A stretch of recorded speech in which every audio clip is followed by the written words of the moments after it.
miaina amin'ny fiainam-baovao, miaina amin'ny fiainam-baovao. Fandarana manokana izay arahinao eto amin'ny fifoazapana TV amin'ny ora toy izao, izay ahitanao toriteny ho fampahirezana ny fononao ary ahafantaranao ireo zava-miafy ny tenin'Andriamanitra. Ahitanao ihany koa fampianarana hitarihana lalanantsika ho amin'ny famonjena ny fanahy mandrakizay ary ampahafantarana anao ireo fahamarinany ny tenin'Andriamanitra. Iarahanao amin'ny mpanompon'Andriamanitra apôstôly Andreas. Fijoroana ho vavolombelona, ho fanehoana ny fiasan'Andriamanitra sy ny heriny eto amin'ny fiangonana kristianina miara-mivavaka.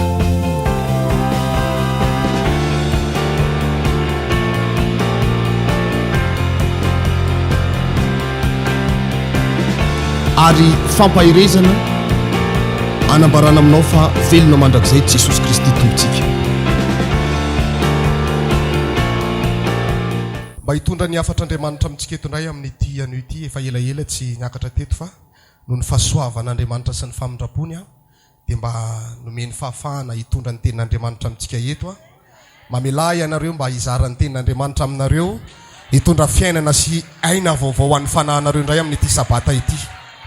Araka ny filazanay matetika hoe izahay tsy dia mahay mitoriteny sy mampianatra fa noho ny fahasoavan'Andriamanitra ny ahafahanay mijoro eto. Fa raha ny mahazay anay dia tsy afaka mijoro eto mihitsy izahay satria tsy mahay. Azontsika tsara ilay izy ka aza raisina amin'ny tsy fahaizana mitoriteny fa mba raiso ilay afatra androany. Nazao ny akaikiny hoe manana anjara teny ho anao ny tompo androany. Halleluja. Vonina indray ny afatra daholo ve tsika rehetra tompoko? Vonina indray afatra daholo ve? Iresaka tsika androany makasika ny fiemorana. Inona hoe azafady? Inona hoe azafady? Inona tsara hoe fa tsy eno tsara? Anontany kely ny akaikinao, mbola enao ihany ve io e? Somary anontany kely izy, mbola enao ihany ve io? Mbola lenao ihany ve io? Tena kitio kely misy na somary ozongozony kely misy rehefa tsy mitodika any aminao. Hey! Mbola enao ihany ve io ay? Mbola izy ihany hono. Asiteka mafy an'Andriamanitra re.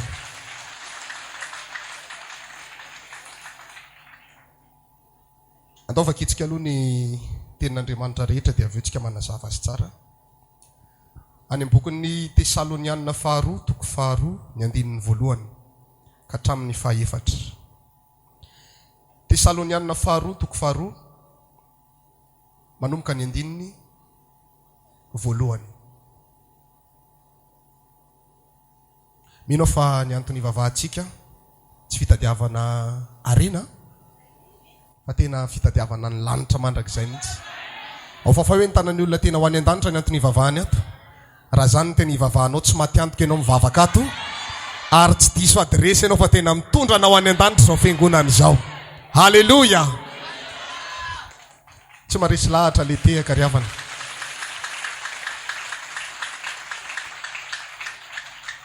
Tesalonianina fahafiry hoe azafady? Toko fahafiry, toko faharoa manomboka ny andinin'ny voalohany amin'ny anaran'i Jesosy Tompo. Soramandry ambony milaza manao hoe fanitsina ny adso-kevitry ny sasany ny amin'ny andron'ny Tompo. Andinin'ny voalohany.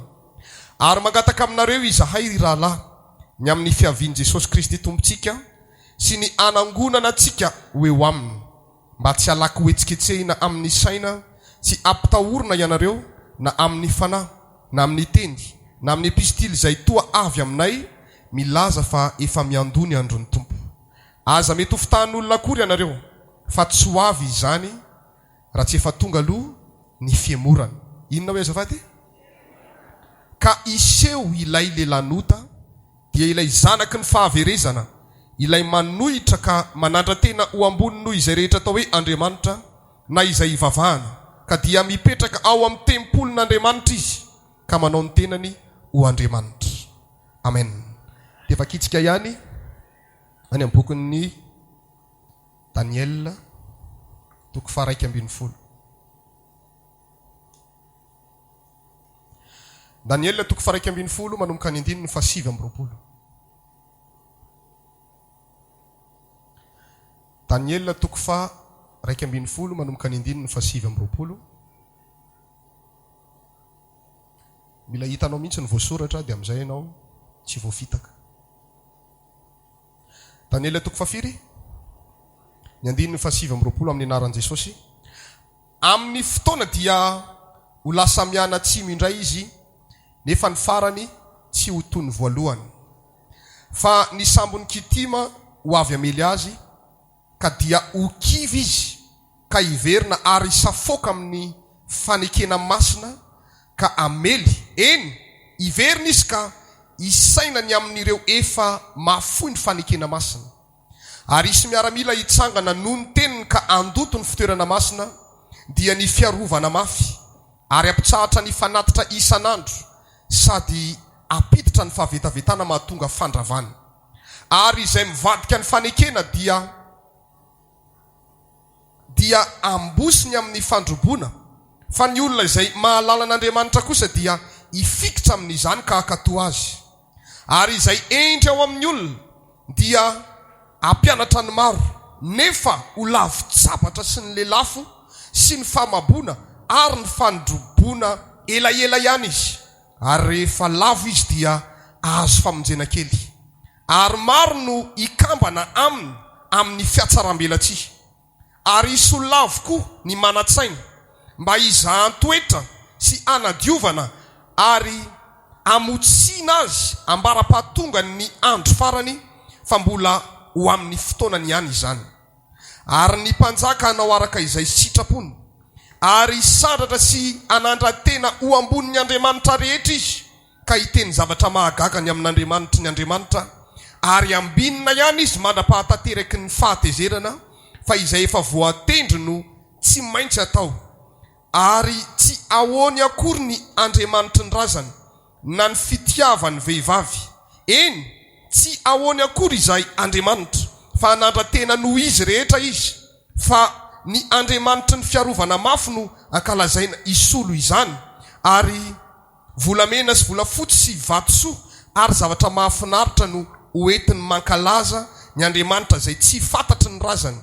Dia omban'Andriamanikafa izy, ka amely ny bateri fiarovana mafy indrindra, ary izay manaiky azy dia omeny voninahitra be, sady ataony mpanapaka ny maro, ary ho zaraina ho azy ny tany ho valim-pitiany.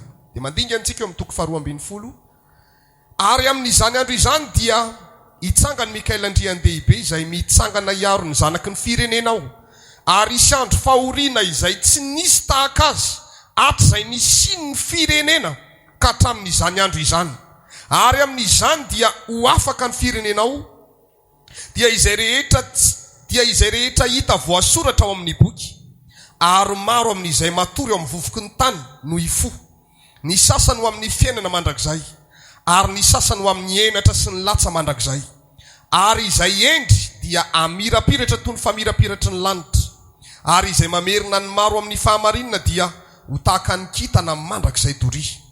Ary ianao Daniel dia ahoroninao ny teny ka asitomboka seny taratasy, mandra-piaviny ny andro farany. Maro no azoto mandinika ka hitombo ny fahalalana. Dia nijery eo Daniel ka indro nisy roa hafa koa nitsangana. Ny anankiray teo amoron'ny ony, ny anankiray kosa teroa andafiny. Ary ny anankiray tamin'ilay lehilahy mitafy rongony fotsy izay teo ambonin'ny rano amin'ny ony, mandra-pahoviana vao ho tanteraka ny faran'ireo fahagagana ireo. Ary ilay lehilahy mitafy rongony fotsy izay teo ambonin'ny rano amin'ny ony dia nanandratra ny tanany ankavanany sy ny tanany ankavia ho amin'ny lanitra, ka reko ny anina tamin'izay velona mandrakizay izy, fa ho fetrandro iray sy fetrandro roa, ary atsasaky ny fetrandro.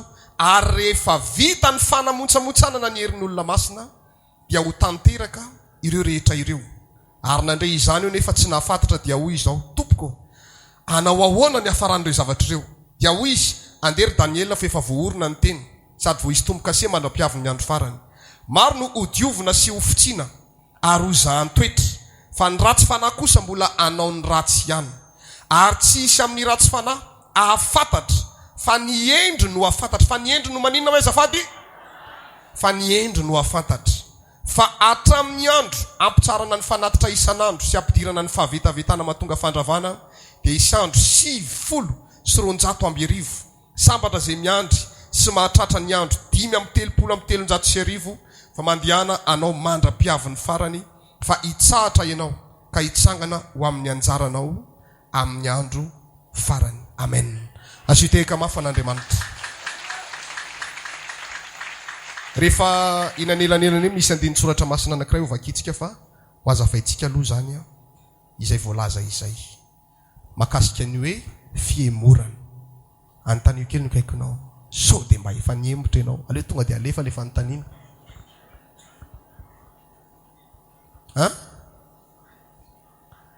Izy miteny hoe tena mbola 100%. Raha batterie izy zany aloha hoe 90%. Izy no miteny. Raha batterie izy zany dia izy no 50%. Izy no 30%.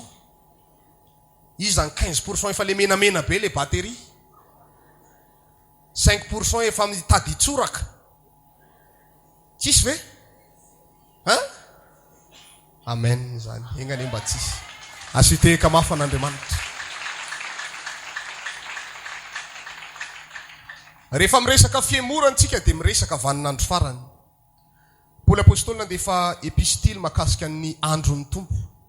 Dia ozy izy manao hoe aza mety ho fitahana ianareo ozy izy. Na hoetsiketsehana, na ho ampitahorina amin'ny teny, na amin'ny fanahy, na amin'ny epistily zay toa avy aty aminay, tonga ny aminareo hoe ho avy ny andron'ny tompo. Fa ny andron'ny tompo ozy izy tsy ho avy zany raha tsy tonga aloha ny fiemorana. Ny inona hoe azafady? Io zany ny famantarana voalohany indrindra ny amin'izany hoe fiavian'ny andron'ny tompo izany. Tsy afaka milaza mihitsika hoe ho avy ny tompo raha tsy tanteraka ny fiemorana. Nefa raha mandinika ianao amin'izao, ny tenanao fotsiny dinianao. Aza mijery ny hafa aloha fa ny tenanao ny dinianao. Manao ahoana ny toe-panahinao amin'izao tsika miresaka izao? Miamandroso sa miamemotra? Ny akamaroantsika ireo miamaninona daholy? Miemotra daholy. Amin'izao tsika miresaka izao mafy amin'ny olona ny mandohalika amin'ny etoandro. Amin'ny alina vao miala osa. Marina zany sa tsy marina?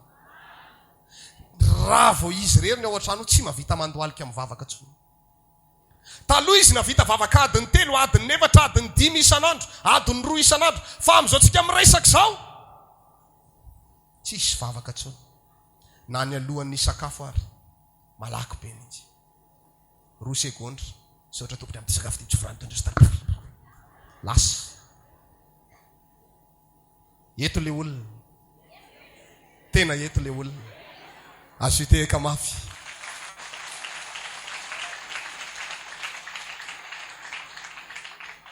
Dia ianao ihany no anontaniako, ho avy ny tompo sa tsy ho avy? Inona ny proof fa ho avy izy? Miemotra ny olona amin'izao tsika miresaka izao. Vanim-potoana ny fiemorana, io fiemorana io tena hery mihitsy io. Hery manafika ny olon'Andriamanitra amin'ny vanim-potoana farany. Alohan'ny sehoan'ny tompo eny amin'ny rahona lanitra. Dia irahana mihitsy io fiemorana io ampiamotra ny kristianina. Hijerena hoe iza ny tena olona ho any an-danitra marina raha lasana bavy. Miady amin'ny fiemorana daholo tsika amin'izao. Be dia be tsika ny te hijoro fa mangozogozo. Be dia be ny mandray fanentanana. Manao sport any amin'ny radio zany zay atao mipopoko zany. Ny aina ray manontolo ny atotona manao sport ho atsika eto Antananarivo sy ny manodidina. Fa tonga ny fotoam-bavaka. 10 ny tonga.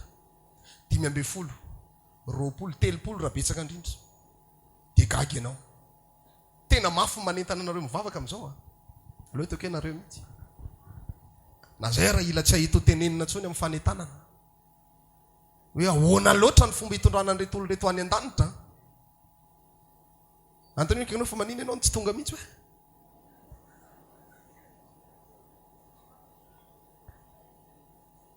ataoko mazava be ny fampianarana androany a dia mba mandray ny anjaranao ianao moty. Amen na?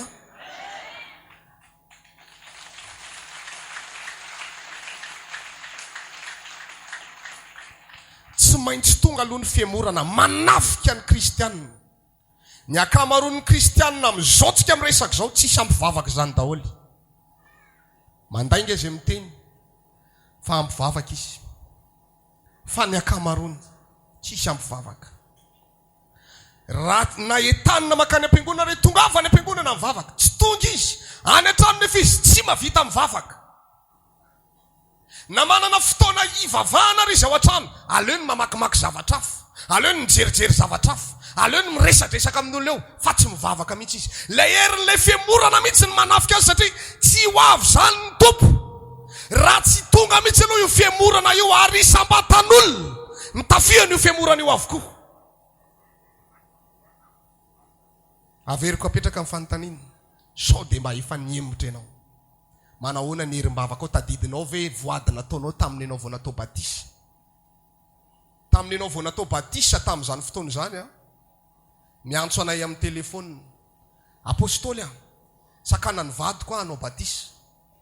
Dia izay moa tsy te hahita problème dia hoy izay hoe aza manao aloha sady mizato hitra. Dia hoy izay ianao tamin'izany hoe tsy atakaliko an'i Jesosy ny vadiko, fa na isarahany ary za tsy maintsy anao batisa. Dia hoy za hoe mirehatra ianao zany. Dia tonga ianao natao batisa, nanao formation batisa, niaretanao ny firy alina, niaraka tamin'ny fifadikanina 3 andro 3 alina, natao nandohalika anahitsy ianao tao anaty fifadikanina, nanolo teny, mitomano ohatran'ireny indreny Jesosy a, tsy ala aminao mandrakizay a, tsy vadika aminao mandrakizay a, tsy embitra zany a, sorady eo am-boko ny fiainana ny anarako. Tapitra ny fifadikanina, tari anaty rano tari, nasaina nanao voady ianareo, nampianatra anareo ny didy sy lalàna izay, vonina avy ianao hitandrina an'izany. Vonina tompo, tsisy nanery ve vonina tompo, misy mitomany mihitsy ny sasany, tena tsitrapo Andriamanitra, tsisy nanery, nalefa tao anatin'ny ranon'ny batisa ianao, tsisy oatra anao mihitsy talohan'ny batisa, fa vao vita amin'izay ny batisa dia nisy oatra anao amin'izay. Nanomboka niena le vitesiny, niena, nafana be aloha, tonga laroby, tonga ny anjara fanapahana, manao alim-bavaka matetika, any an-trano tsisy oatra anazy zany mihitsy, sakatsakana ny vady aman-janany, eo nareo eo, fa ankehitriny tsy oatra zany tsony. Verenao antanina eo akaikinao, sao dia tsy hainao tsony hoa io.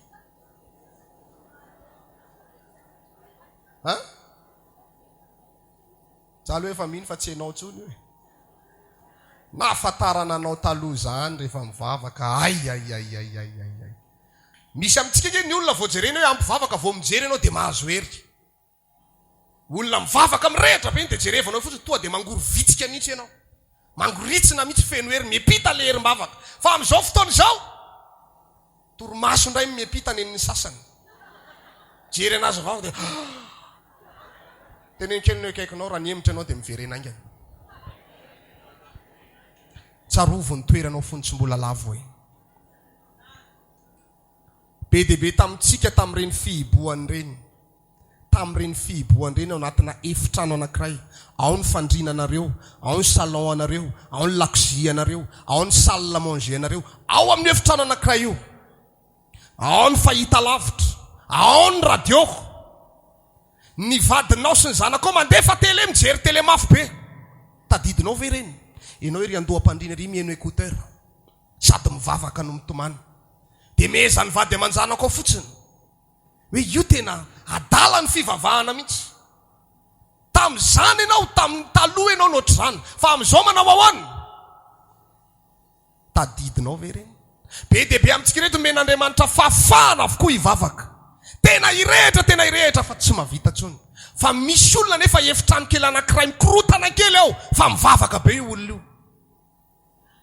Raha tonga eny amin'ny fitsarantsika indray androany, dia hoy izy Andriamanitra hoe ianao nge ny mena malalaka ny vavaka, mena fafahana ny vavaka, fa ity olona ity androany ny anina hoaniny androany, tadiaviny androany, fa mbola mavita mivavaka noho ianao. Ho afaka ianao sa tsy ho afaka? ho afaka ianao sa tsy ho afaka. Anontaniako kely kaikinao, ho afaka ianao sa tsy ho afaka ho aho? Be dehibe ny tsy afaka eny amin'ny fitsarana. Nefa io fiemorana io ny famantarana ny fiavin'ny tompo. Dia jereo tsara ny toy ny tantara. Le voalaza ny bokin'ny Daniel teo. Aty aminanareo mijery. Sa ampiakarintsika hitory-teny izy. Ao tsara ve tsika? Inona ny teneniko farany teo? Maninona hoe? Nyemotra fotsiny tsy maninona izany. Ahoana ny voalaza ny bokin'ny Daniel teo? Misy karazana aty be dehibe amin'izany fotoana izany. Aty tena savoritaka tsisy ohatr' izany. Firenena matanjaka rehetra hiady ifamodika, ifamono mihitsy. Miady voninahitra, miady seza, miady tena ho ajaina eto amin'ity tantarany tany ity. Dia hoy ny voalaza ny bokin'ny Daniel toko 12:1 teo. Isy fahoriana lehibe izay mbola tsy nisy tahaka an'izany eto amin'ity tany ity. Fahoriana maninona tsara hoe? Izay mbola tsy nisy tahaka. Mbola mihoatra lavitra ny ianao injehan'ny tompotrosa. Mbola mihoatra lavitra ny hoe tsisy vola ao an-trano. Mbola mihoatra lavitra ny hoe tsy manome gote anao ny ray aman-dreninao. Mbola mihoatra lavitra ny hoe tsy manana ninina ianao. Enjehany vady aman-janakao. Mbola mihoatra lavitra n'izany. Ny fahoriana ho avy aoriana kely ao. Ary ny antony fahoriana io dia izao. Nanontany ilay lehilahy anankiray mitafirongony fotsy eo ambonin'ny rano amin'ny ony. Hoe manam-pahoviana ozy izy no hatanteraka an'izany rehetrarehetra izany. Zany le fahoriana zany roviny. Dia onona van'ilay anankiray mitafirongony fotsy manao hoe mandra-pahatanteraka ny fanamontsamontsanana ny herin'ny olona masina. Mandra-pamaninona hoe? Nisy fotoana alatsinainy arivo. Tao an-trano alohan'ny tamin'ny enina arivo teo alohan'ny anao fandarana tamin'izay. Dia manomana fandarana eo zany dia be dehibe ny olona miantso dia miantso apôstôly ataovy délivrance fa marary, apôstôly eto ambavaka fa zao, apôstôly eto ambavaka fa zao. Dilo mihitsy ny sofiko tao anatin'ny fanomanana fandarana. Dia zay fa maninona ary le olona manana hoe adery amin'ny tribonaly, tsy meny ny vadiny vola, ndroany zanany, karazana olana zany dia natao délivrance. Dia farany tsy niraisiko tsony satria nomana fandarana. Dia za eo ampanomanana fandarana teo dia namaky baiboly amin'izay. Dia matetika manko rehefa mamaky baiboly ohatrany ianao ka misy afatr'Andriamanitra tian'Andriamanitra ho zaraina mpinona zavatra vaky teny mbola tsy fahitanao hatramin'izao ny ainanao ary. Dia tonga dia tendrenin'ny fandremasinao anatinao vakio ny Daniel toko fa zao. Dia Daniel toko 12 iny ny vakiko. Dia gaga be amin'izay hoe ay ve misy an'izany hoe tsy tonga le andro farany, raha tsy montsamontsana ny herin'ny olona masina. Dia niorooro be mihitsy na inona maky an'le izy hoe aika izao vanim-potoana iainantsika izao, vanim-potoana fanamontsamontsana. Ny anareo ntika zany manamontsana zany. Tapatapaho daholo ange ny taolany fa tsy tafatsangana intsony io olona io. Montsamontsana le olona. Ny baiboly rehefa milaza fanamontsanana ny herin'ny olona masina izy tsy ny teny hoe ny herin'ny jentilisy na ny herin'ny kristianina fa ny herin'ny olona. Inona hoe olona masina? Tandrana didy sy ny finoanan' Jesosy. Raha vao mitandrana didin'Andriamanitra sy mino an' Jesosy ianao, tafiditra ao anatin'izay antsoina hoe olona masina izay. Rehefa miditra nefa vaninandro farany, tsy ho avy mihitsy ny tompo raha tsy mandalo an'izany fanamontsamontsanana zany avokoa isika. Zay ny antony problème be dehibe ny famaofao io. Io olanao io, io adinao io, anamotsanana anao io. Ianao nefa tompo safidy, fa misy olona ao motsanana amin'ny ireo karazana problème be dehibe fa tsy mety motsana. Fa ianao tsy fantatro raha anao ahoana. Anaiko motsana ve sa tsy anaiko motsana? Tsy resaka mokondoha zany. Tsy resaka hoe mokondoha hoe za tsy motsana zany na ahoana. Fa rehefa ianao miatrika ao anatin'le ady, ianao anatin'io ady io mihitsy, anaiko motsana ianao sa tsy anaiky? Ianao le tsy manana fre andehanana hivavaka iny, anaiko motsana sa tsy anaiky? Ianao le tsy manam-bola iny, anaiko motsana sa tsy anaiky? Ianao le sakanana iny, anaiko motsana sa tsy anaiky? Ianao le misy olona mana fotoana nao ato am-piangonana iny, anaiky sa tsy anaiky fa be dehibe manaiky jereo kenikeny eo akaikinao hoe efa be dehibe ny tsy hitanao eo efa be dehibe ny tsy eo montsany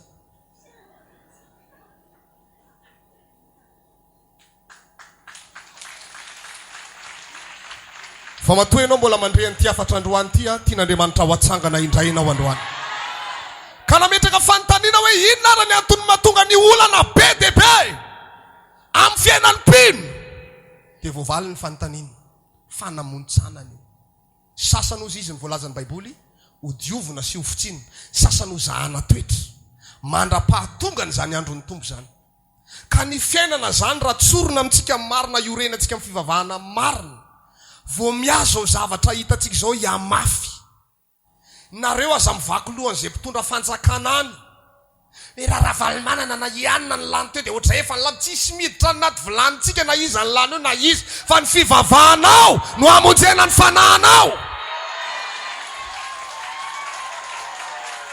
amen miankina aminao sy Andriamanitra no avinao fa tsy miankina amin'olona zany lazao ny akaikinao aza ankinina amin'olona zany no avinao fa ankino amin'Andriamanitra ny olona mety ho faty ny olona mety andao anao ny olona mety hiala aminao ny olona manana ny fiasantsainany manokana fa Andriamanitra azonao iankinana mandrakizay mety manadino ny zany amin'ony fa ny vehivavy ho sisy ka tsy hamindra fo aminy mety manadino fa izao Jehova no tsy manadino anao mandrakizay ka mampaheranao androany ankino amin'Andriamanitra ny fiainanao manomboka eto fa izao fiainana zao tompoko asitehaka ho an'Andriamanitra fa izao fiainana zao tena miamafy zao miamafy zao inona ny antony mahamafy azy fanamontsanana io tena mafy ny fiainana am'izao fa ifampahafantariko anao zay ny antony mahamafy azy mandra-pahatanteraka ny fanamontsanana mandra-pahadika zany hoe mandra-pahatanteraka zany misy fepotona zany ao omena fotsiny anamontsanana fotsiny ny herin'ny olona masina asana roviana le izy ny tanteraka fa samy miandra n'izany tsika fa mafy koa le fanamontsanana na dia zany ary antony hoe akaikinao mafy izao sa tsy mafy mafy betsaka ny olona ny taona anao ndray no niemotra ianao ny taona mandray no mirehatra miovaova mihitsy misy ny sezany sasany taty aloha taty izy taloha any an-danitra ny resaka zao ariarina be ary mitazatazana tsy malahelo aby izy mijery sezany any arina any amin'io antony hoe akaikinao ianao zany satsy ianao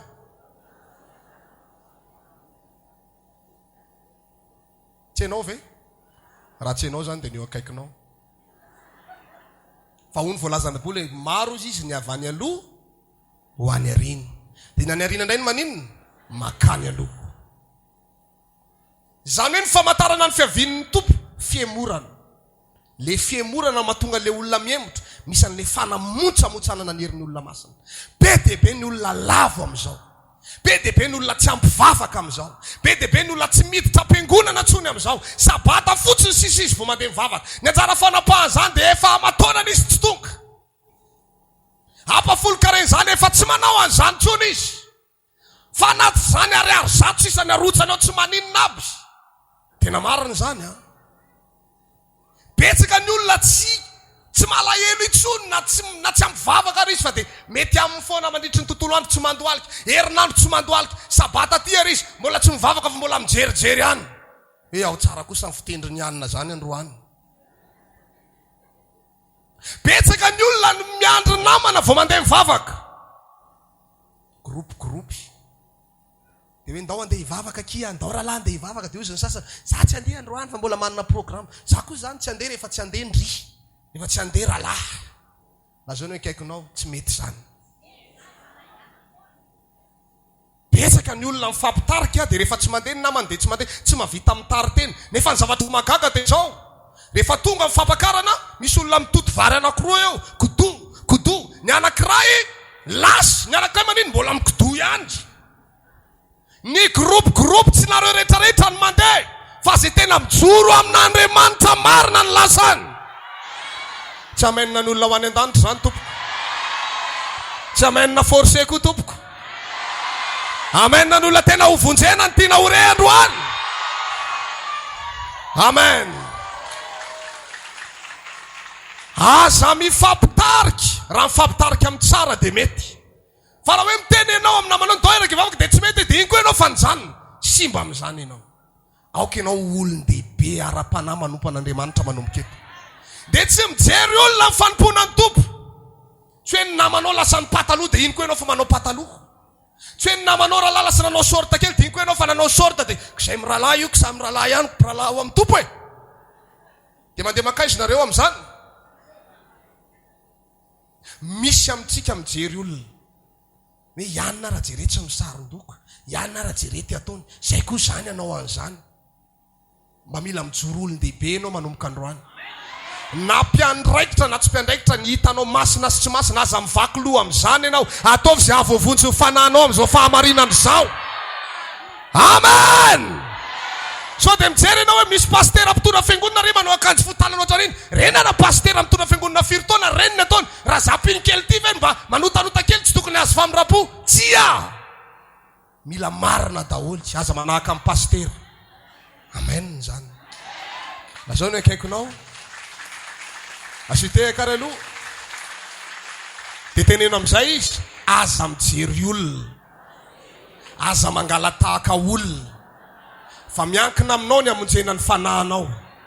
Teneno izy miankina amin'ny herim-bavakao, miankina amin'ny fahamasinanao, miankina amin'ny fahamarinanao, miankina amin'ny fijoroanao mihitsy no ahafahanao mandray famonjena.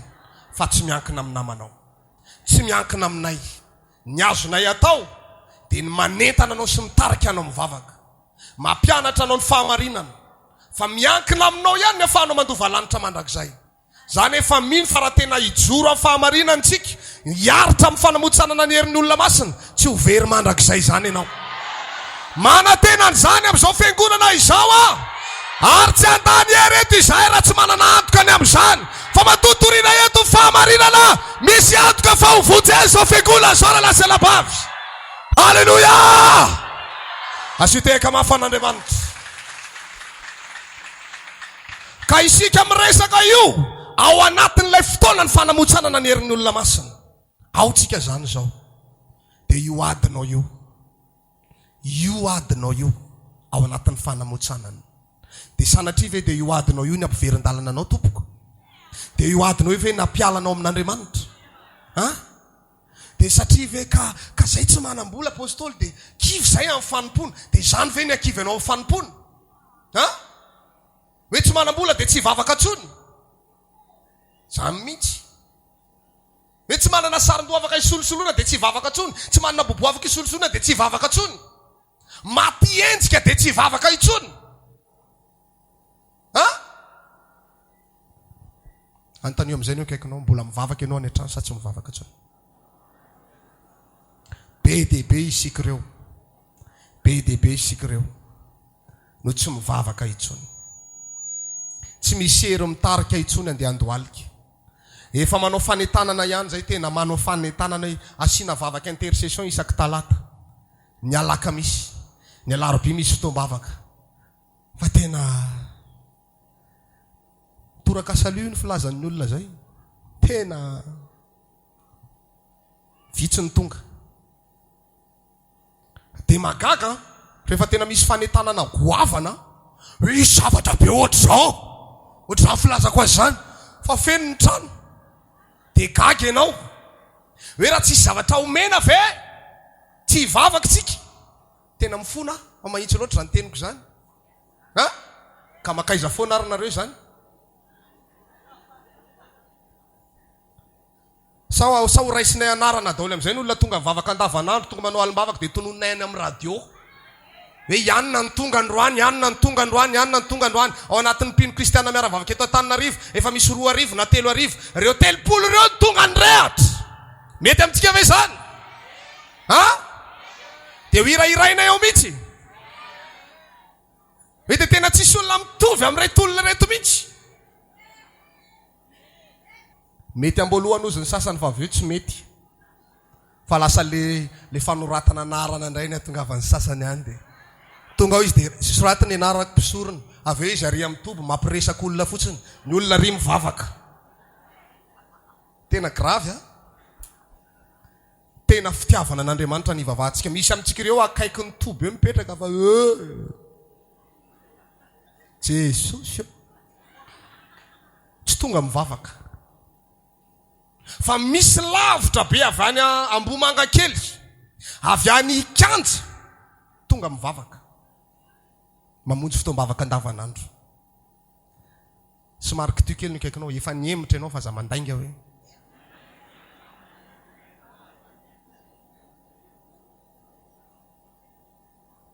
Mety amaly ianao hoe ka apôstôly mafy be le fiainana dia mitady vola be mihitsy zay. Ka ao anatin'ny fanamotsanana ny herin'olona masontsika izao. Dia tadidio fa ny herinao ny potehan'ilay olana le fanamotsanana ny herin'olona masina. Le hery ao anatinao, le hery ahafahanao mivavaka, le hery ahafahanao mijoro amin'ny fahamarinana, le hery ahafahanao mitandrina ny tenin'Andriamanitra. Inona izany zareo potehany? Dia manomboka tsy mitandrina ny tenin'Andriamanitra. Voaloham-bolana ianao mandeha miasa ianao, tsy miasa fa ny sasany mijanona ao an-trano mampiri-trano, milamina tsara mihitsy efa potika le hery amin'io fotoana io. Hoy ny voalazan'ny Baiboly tenenin Jesosy amin'ny fiangonana Filadelfia. Sambatra ianao ozy izy. Izao izy le manana ny fanalahidy manoa ka tsy misy mahidy an'io intsony. Dia ozy izy manao hoe nanana hery kely ihany ianao ka nanina ozy izy nitandrina ny teniko tamin'ny faharetana ka tsy nandany anarako. Noho izany izao hiaro anao amin'ny andro ny fakapana izay tsy maintsy hiatra amin'ny olona mony ity ambonin'ny tany. Izany hoe manana hery ianao ka nitandrina ny teniko, hery no hitandremana an'ilay teny. Izay no mahatonga ny devoly manapotika ny herin'olona masina. Tsy ahafahany tandrina fahamarinana intsony. Na tsy tonga voaloham-bolana ary izy tsy marary aminy izany. Satria nahoana? Efa niembotra tanteraka izy. Na tsy mivavaka sabata ary izy tsy marary aminy izany. Satria nahoana? Efa niembotra tanteraka izy. Vanim-potoana ny fiemorana izao. Vanim-potoana tsy ampivavaka izao. Vanim-potoana fangatsiatsiahana izao. Matoa teny ity rahan'Andriamanitra ho zaraina amintsika eto. Misy olona tian'Andriamanitra tena hiverina amin'Andriamanitra eto. Hoy Andriamanitra hoe raha hiverina amiko ianareo dia mba hiverina aminareo ihany koa. Izany olona tena vonina hiverina amin'Andriamanitra manomboka eto. Anao tahaka ny mponina ataony iny hive tonga dia hibebaka hiala amin'ny ratsy rehetra, hiverina amin'ny fahamarinana, handray famonjena izay tapa-kevitrany amin'izany ano andro. Amen. Azo tehaka mafy an'Andriamanitra. Misy teboka anankiray zaraiko aminareo farany ity amaranantsika azy ao amin'ny bokin'ny Luka 1:20. Mba tadidio tsara ty teny ity a.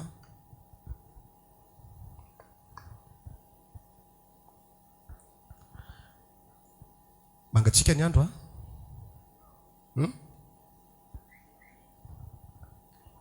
Luka 1:20. Luka 1:20.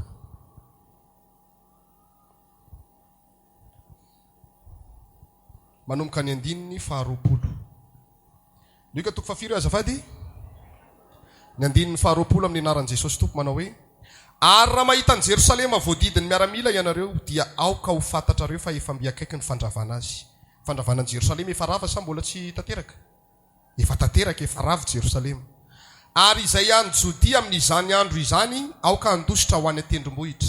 Ary izay ao Jerosalema aoka handositra ho any ivelany. Ary izay any Antsa aoka tsy hiditra ao an-tanàna intsony. Fa ireo dia andro famaliana mba ahatanteraka izay voasoratra. Fa lozany bevoka izay mitaiza kely amin'izany andro izany satria isy fahoriana lehibe eo amin'ny tany ary fahatezerana amin'ity firenena ity. Dia horingana amin'ny lehilahy-tsapatra izy ka hoentina ho babon'ny firenena rehetra. Ary Jerosalema ho itsahany jentilisa mandra-pahatanteraka ny andron'ny atreo aloha ny jerevantsika daveo toy izantsika io. Jerosalema ozy izy atao inona hoe itsahany jentilisa mandra-pahatanteraka ny mandra-pahatanteraka ny inona hoe zafady? Tanteraka ny inona hoe? Aza matory moa e. Androny iza hoe androny jentilisa. Amin'izao fotoana izao manko Jerosalema efa rava ny tempoly. Le tempoly faharonatsangana farany efa potika. Efa rindrina kely sisany ao dia eo no ivavahan'ny olona amin'izao tsika miresaka izao. Dia amin'izao tsika miresaka izao efa tanteraka voalaza Baiboly hoe ary Jerosalema ho itsahany jentilisa, tsy hoe itsahany ahoana le itsahany fa tafidy tsany zany ny jentilisa amin'izao tsika miresaka izao. afaka mandeha makany daholo zay te ho any ho fatanterahany voalazan'ny baiboly. Io fandehanana makany io mandra-pahatanteraka ny andro ny jentilisa. Zany hoe ny jentilisa misy fe-potoana manokana nomena ny jentilisa hamonjena azy. Isika jentilisa fa jiosy amin'ny finoana Jesosy Kristy tompontsika. Satria izay ao amin'i Jesosy no voalazan'ny Galatiana dia taranaka Abrahama. Izay ao amin'i Jesosy taranaka Abrahama, zany taranaka jiosy, taranaka Hebreo zany tsika satria ao amin'i Jesosy. Fa itsika ny tena marina jentilisa tsika. Dia isika jentilisa zany nomena fe-potoana hamonjena fanahintsika. Ameny fepetra iotra ny fahamarinan'ny jiosy sy ny fariseo mpanora-dalàna. Tsy fantatro naroviana ilay izy ny farany. Fa zahana toetra mafy le jentilisa. Hoe izy nanapa-kevitra hiroso amin'ny fahamarinana io ve? Tena raha mikoriana ao anatiny ve le fahamarinana? Sataitaitra fotsiny. Hoe nisy Covid-19 tamin'ny 2019 reny, dia natahotra Covid. Dia nalolo tena mivavaka. Sa tena fitiavana ho any an-danitra mihitsy ilay ivavahana. Zay ny antony le fanamontsanana ny herin'olona masina. Motsamotsanina zahana toetra mafy. Hoe tena hemotra sa tsy hemotra manam-pahatanteraka ilay fe-potoana. Andro ny jentilisa. Ka tsika amin'izao zany zao le androm-pahasoavana ietsona azy io ny andro ny jentilisa io. Fa amin'izao tsika miresaka zao any Israely efa manangona n'ilay hitanareo le voalaza amin'ny Nomeri 7:20. Le vatotro mivavimena ilay dorana atao lavenina atao fanatitra fanadiovana. Tsy fanatitra fanadiovana fa atao fanadiovana olona maloto. Dia tsika iny tamin'izay fanampianarana an'izay. Iny ilay omby vavimena iny tsy misy fahatany ny omby iny. Fa raha vao mahita n'iny ny Israely na any amin'ny firenena hafa raha mahita n'iny izy dia vidindry zareo lafo be mihitsy. Dia amin'izao tsika miresaka zao efa vokisandry zareo reo vatotro mivavy reo. Ny tanjon'ny Israely dia zao, amerina indray ny fanatitra alatsadra ary anamboatra indray ilay fanadiovana maloto amin'ilay misy an'ilay fanatitra dorana, nefa tsy araka an'Andriamanitra tsony zany. Ka raha sanatria hoy aho, nefa amin'ny olona tena manompo an'Andriamanitra tsy hoe raha sanatria fa tena ratahiny ary tena miandra an'izany fantatra izy, ka hodoran'ny Israely ao amin'ny tanin'ny Israely ireo omby ireo tapitra ny andron'ny jentilisa. Dia izay hitan'Andriamanitra fanjoro tsara tamin'iny fotoanany fahataperana iny ny voasoratra. Tsy voailika ao anatin'ny isan'ny olona ho ampakarina amin'ny fampakarina ny olo-masina sy ny famonjena. Ka anontany anao sao dia mba niembotra ianao. Zareo efa miandra, efa matavy be le omby ao. Miandra ny fanapahana ny tendany sisa dia hodorana atao lavenina. Amerenana ny fanatitra latsadra indray. Efa manamaso tena ny mpisorona ao amin'ny zareo ao. Efa manamaso tena ny levita. Amerina ny fisoronana taloha. Nefa tsy azo atao intsony ny fanatitra dorana sy latsadra. Fa raha vao miverina amin'izany zareo, miala le androm-pahasoavana. Dikan'le androm-pahasoavana le fahalalahana nomena hamonjena ny jentilisa. Ka vao tapitra eo ny fahasoavana, tsisy jentilisa tafiditra antsony. Fa hamonjena ny jiosy izay mijoro amin'ny fahamarinana sisa ny andro farany iainanao. Ka averiko foana ny fanontaniana satria ity afatra ity tena tsy nety maty tatao anatiko mihitsy raha tsy voatoroko androany sabata. Hoe sao dia niemotra ianao fa vanim-potoana ny fiemorana izao. Zay ny fanontaniana mipetraka. Raha niemotra ianao androany miverena aingana fa tsy fantatsika ny fotoana ataperan'ny androtsika. Fa sao ianao mieritreritra hoe ka Andriamanitra mpamindra fo aleo rehefa le hialain'iny mihitsy eo vao hibebaka ny ianao mibe indrindra. Na hoe efa hiandro mihitsy hoe hiandro famantarana be dia be fa mipoapoaka efa tena hoe izany fa ho avy ny tompo, eo vao hibebaka. Misy fe-potoana nomena ny jentilisa hamonjeny ny fanahany. Ka raha vao tara amin'io fe-potoana io izy tsy mbola niverina tamin'ny fahamarinana, tsy tafiditra anatin'ny lisitry ny olona vonjena tsony. Toy izy antsika nivaky teny. Ao tsara ianao tsy mampitahotra lazao ny akaikinao tsy mampitahotra ny apôstôly fa mampafantatra anao ny fahamarinana. Tianay be moa nareo. Zany mora laho. Zany mora nabavy. Tianay be mihitsy nareo. Dia zarainay aminareo ny afatra ny fahamarinana.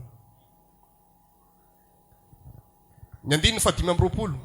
Isy famantarana eo amin'ny masoandro sy ny volana ary ny kintana.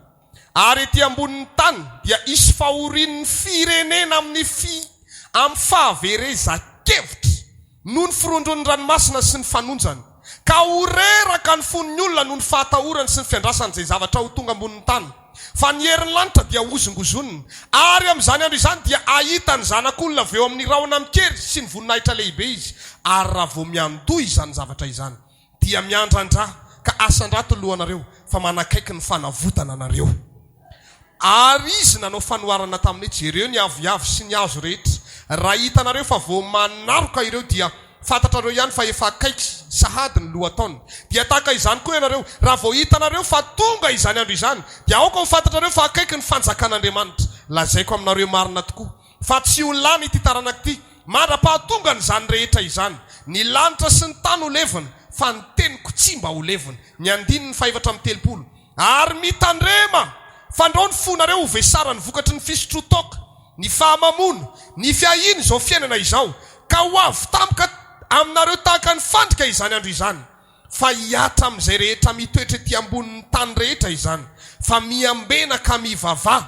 mandrakariva mba hahery anareo ka andositra izany zavatra ho avy rehetra izany ary hitsangana eo anatrehany zanak'olona ka miambena ozy izy ka mivavà mandrakariva mba haninona hono mba hahery anareo ka andositra izany zavatra ho avy rehetra izany ary hitsangana eo anatrehany zanak'olona amen dia mananatra eto ny tompo manao hoe tandremo fandrao ny fonareo ho vesara ny fisotrotoka inona ny mety hatonga ny olona hisotrotoka be problème be izy tsy hitany zay hamahana an'le olana dia inona ny ataony lasa izy mandeha misotrotoka dia vesara ny fisotrotoka ny fony tsy mivaky loha ary tsy te halala ninininy zany mihitsy tsy mahafantatra ny fiavian'ny tompo zany hoe ho avy ny tompo tsy miasa saina amin'izany izy fa vao mifo maraina dia inona ny ataony sotrotoka vao manam-bola kely dia inona ny ataony sotrotoka vao mahita vola kely dia inona ny ataony sotrotoka dia ozy ny bolazan'i Jesosy hoe tandremo ny fonareo sao vesara ny fisotrotoka sy ny fahamamona ary fahatelo ny fiahiny izao fiainana izao ohatra ny ahoana zany fiahiny izao fiainana izao zany androany talata misy vavaka intercession raha andeha hivavaka any izao androany tsy afaka mitady vola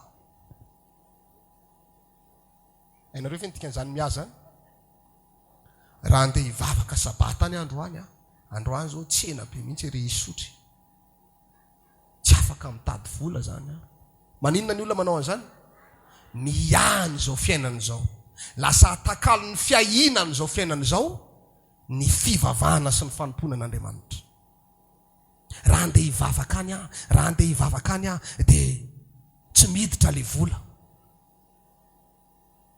tsy azoko le zavatra tokony ilaiko zany ny mahazo ny olona amin'izao tsika miresaka izao fiahinana zao fiainana zao dia lasa miamy famahana olana zany no mibana ao anatin'ny saina vao mitona bavaka izy dia inona no entina bavaka famahana olana makaty am-piangonana inona no entina bavaka famahana olana ifadianina izy inona ny antony ifadiany hanina famahana olana anao alim-bavaka izy ny antony naova ny alim-bavaka iny ifamahana olana vao miresaka amin'ny olona dia zao sao dia afaka mamany olako ianao zany le fiahinana zao fiainana zao za tsy manome tsiny fa mafy ny fiainana fa manala n'le fisalibonana sao dia variana milomano amin'izany ianao fa ny tompo efa mampianatra eto manao hoe ny fiahinana zao fiainana zao dia ho tonga tampoka ozy izy ny tompo aminareo izany andro zany zany hoe le olona variana amin'izao fiainana zao famahana olana ny fiahina amin'izao fiainana zao hoe mbola mila manao jetojeto kely fa manjary tsy tafiditra risy tsy mahita azy zany seroa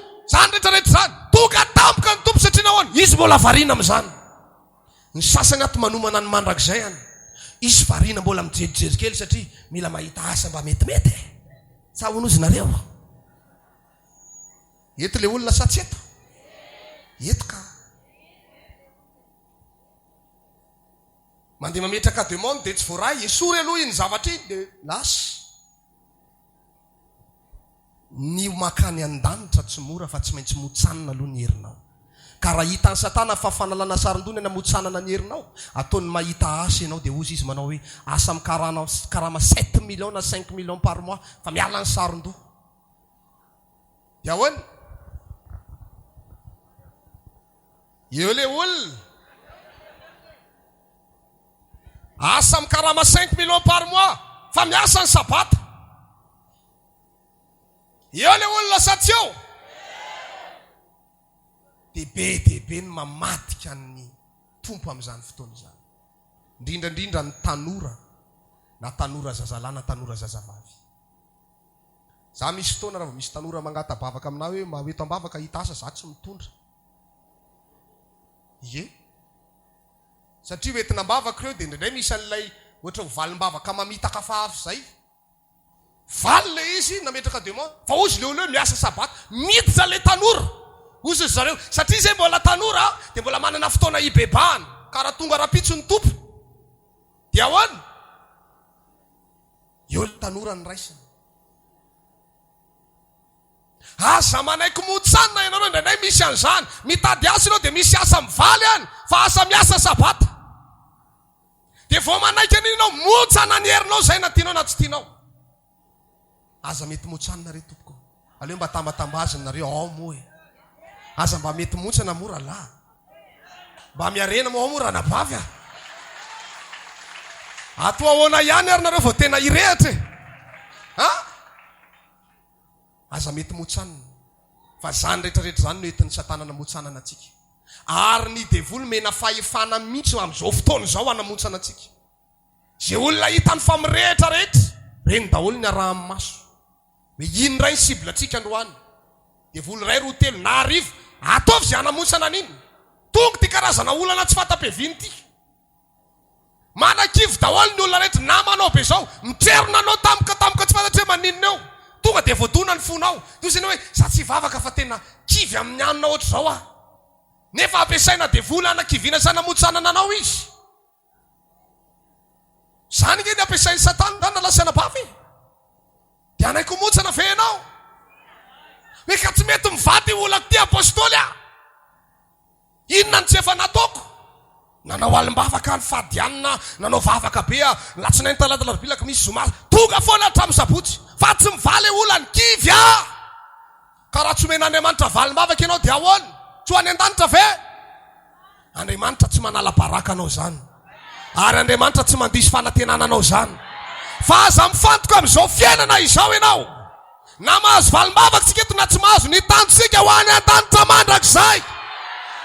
Aoka hita olona hitsangan'Andriamanitra manomboka androany. Haleluya! Mba anao tahaka ny Stefana. Stefana nge tamin'izy nitory filazantsara, afaka nitsoka nge izy. Lehilahy nge izy. Fa napahany olona dia hoe io fa niteny ratsy ny aran'Andriamanitra, inona tsy nitsoahany. Nitsoka ihany aloha misy bongabato anankiray mitevika any tsy manina fa tafandositra. Fa Stefana samaty amin'ny fahamarinana. Fahafatesana ozy izy Paoly apôstôly ny azahoako tompony. Kristy tompony antom-pahavelomako. Na ho faty amin'ny fahamarinana ary, zany ny tena voninahitra ho any an-danitra any lasana bavy. Ka mampahery anao aza mihebotra itsony ianao manomboka androany.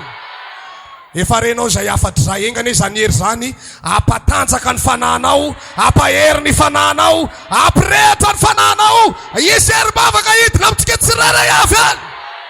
Haleluya! Haleluya! Asiteka mafan'Andriamanitra. Amaranako azy dia hoy ny tombo farany manao hoe, koa miambena ianareo ka mivava mandrakariva, mba hahery ianareo izy ka afaka andositra izany andro izany, ka dia hitoetra eo anatriany zanak'olona ianareo. Ho tanteraka amintsika rehetra ne izany, asa anatin'ny tananao dia misaoran'Andriamanitra amin'izao fotoana izao. Miaina amin'ny fiainam-baovao, miaina amin'ny fiainam-baovao. Fandarana manokana izay arahinao eto amin'ny fifoazapana TV amin'ny ora toy izao, izay ahitanao toriteny ho fampahirezana ny fononao ary ahafantaranao ireo zava-miafy ny tenin'Andriamanitra. Ahitanao ihany koa fampianarana hitarihana lalanantsika ho amin'ny famonjena ny fanahy mandrakizay ary ampahafantarana anao ireo fahamarinany ny tenin'Andriamanitra. Iarahanao amin'ny mpanompon'Andriamanitra apôstôly Andreas. Fijoroana ho vavolombelona, ho fanehoana ny fiasan'Andriamanitra sy ny heriny eto amin'ny fiangonana kristianina miara-mivavaka.